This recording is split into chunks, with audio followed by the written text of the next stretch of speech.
নিজের ছেলে মেয়ে বোনের বাচ্চারা তাদের তো কোনোদিন ক্ষমতা থেকে কিছু দেয়নি। আজকে কেউ বাদ যাচ্ছে না, সবার বিরুদ্ধে মামলা।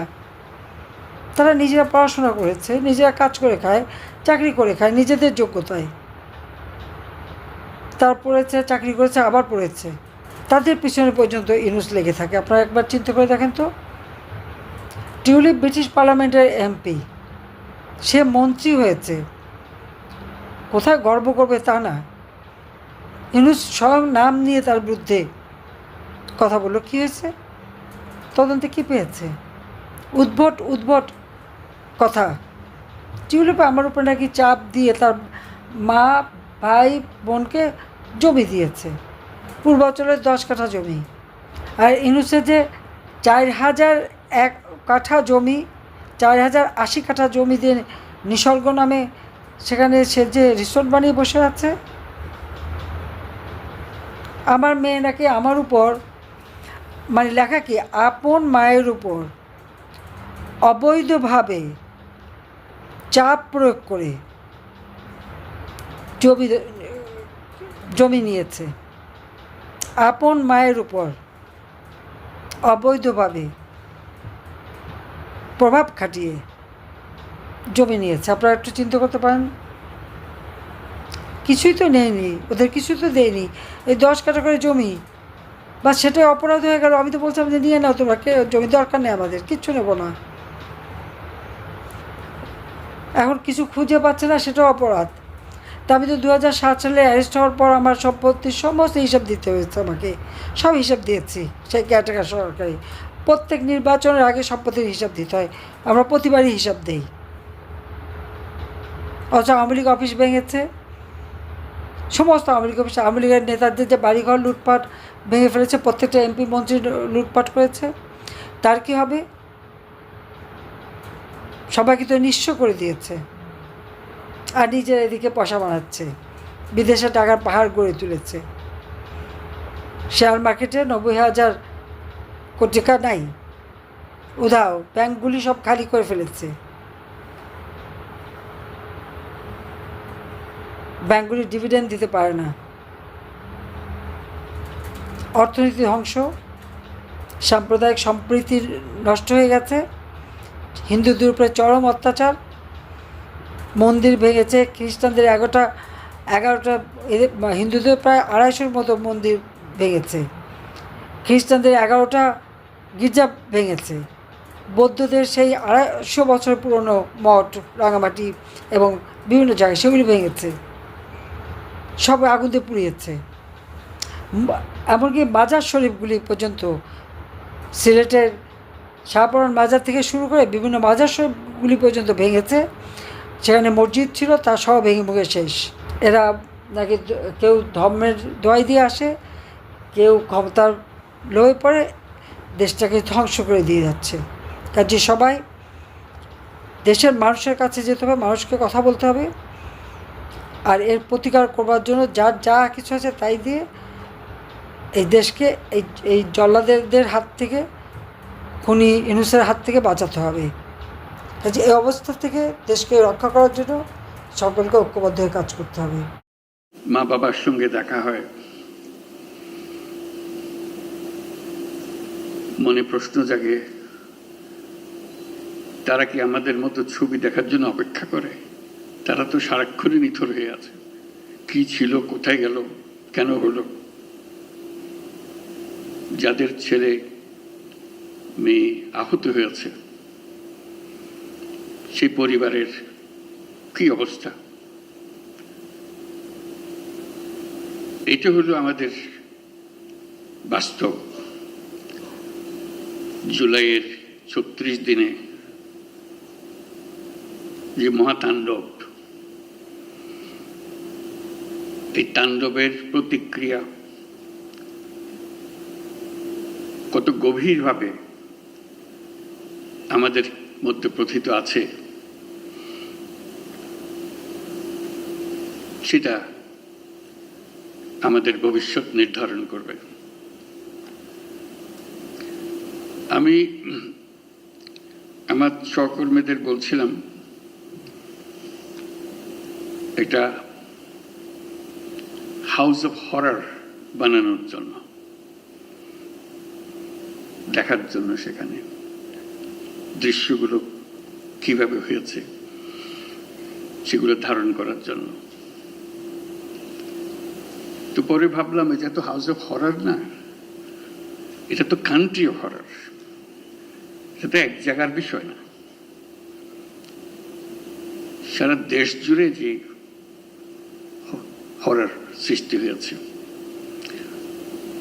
এটা মনে জাগে। বন্ধু ফখরুল ইসলাম, মির্জা ফখরুল ইসলাম সাহেব বলেছেন যে আয়নাঘরের সঙ্গে দেখা করে এসছেন, তাদের সঙ্গে যখন দেখা হয়, কথা হয়, তাদের খবর পড়ি পত্রিকাতে, মানুষ কিভাবে এরকম নির্মম হতে পারে মাথায় আসে না। আমরা যে হাউস অফ হরর বলছি, এই আয়নাঘরের প্রতিটি ঘর যদি আমরা সবাইকে দেখাতে পারতাম, জাতি বুঝতে পারত 16 বছর ধরে কি কাণ্ডটা হয়েছে। এবং কারো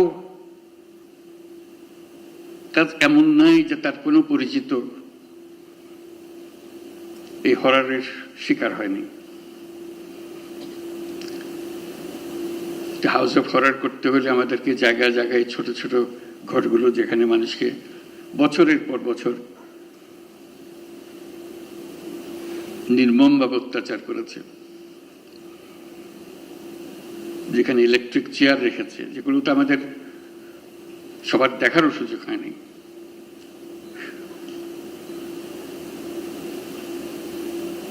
সেই কাহিনীগুলো মিলে আমরা আমাদের এই বাংলাদেশ এখন, আমাদের সার্বিক প্রচেষ্টা, এটার থেকে যদি আমরা শিক্ষা পাই, যে দেশটা আমরা গড়তে চাই, এটা মুখের ভাষার একতা না,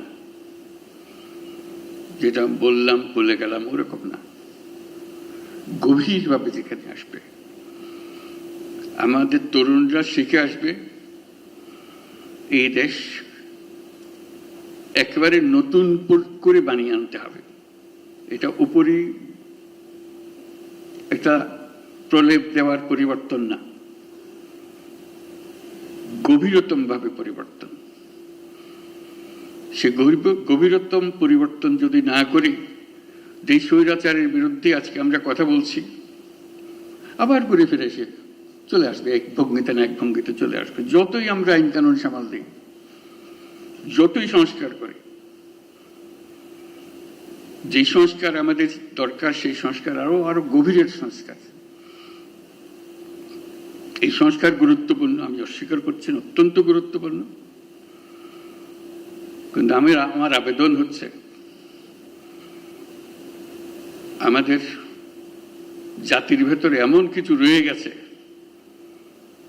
যেটা যত শাস্তি দিই, যত কিছু দিই, ওটা বোধহয় ওটার বীজ বোধহয় আমাদের মধ্যে থেকে যাবে। এই বীজ থেকে আমরা কিভাবে মুক্তি পাই, এটি আজকের জানার বিষয়, আমাদের চ্যালেঞ্জের বিষয়। এটা কয়েকটা কাগজের সংস্কার না, এটা মনের গভীরতর জায়গার সংস্কার। মানুষ হিসেবে আমাদেরকে নিজেদের কাছে পরিচিত করা, যে আমরা মানুষ বলতে আমরা নিজেদের কি বুঝাই সেটা করা। আজকের এই জুলাইয়ের যে শিক্ষা, সেই শিক্ষাটা হবে আমরা সেভাবে নিজের থেকে আবার, এটা আমাদের ভেতরে আছে, আমাদের যে নাই তা না, কিন্তু এটা গভীরে ঢুকে গেছে, এটার থেকে বের করতে পারতেছে না। আমরা যেন সেটাকে আবার নতুনভাবে আমাদেরকে আবিষ্কার করতে পারি, তাহলে জাতি হিসেবে আমরা পুনর্জন্ম লাভ করব। জুলাই আমাদের পুনর্জন্মের মাস। এটা শুধু স্বৈরাচারী মুক্তির বাসনা, কতগুলো আঙ্গিক বিষয়, কতগুলো প্রলেপ বিষয়, এটা দিয়ে আমরা মনে করি যে আমরা কাজ করে ফেলেছি। সেখান থেকে যদি আমরা বিদায় করে মনে করি যে কাজ হয়ে গেছে, তাহলে আমরা বড় ভুল কাজ করলাম। আমাদের আগামীতে এখনো সুযোগ আছে। জুলাইয়ের শিক্ষা এখনো আমাদের কাছে তাজা আছে। মাঝে মাঝে ভয় হয় এই শিক্ষা ক্ষয়ে যাবে, ভুলে যাব, আবার অতীতের মতো ভাষা রপ্ত হয়ে যাবে, আবার সেই ভাষা ব্যবহার করব, আবার সেই ব্যাখ্যা ব্যবহার করব। সেই দিকে যাতে আমাদের যেতে না হয় আর কোনোদিন, এই পথ একেবারে বন্ধ করে দেওয়া, এই পথের কোনো ঠিকানা আমরা যাব না, আমাদের নতুন পথ রচনা হবে, সেই পথের দিকে আমরা যাব, সেই আমাদের কমিটমেন্ট। আজকে জাতিসংঘ যে ভূমিকা পালন করেছে সেটা স্মরণ করার জন্য আমরা এখানে এসেছি, তাদেরকে ধন্যবাদ দেওয়ার জন্য এসেছি। আমি সেই কথাগুলো বলি।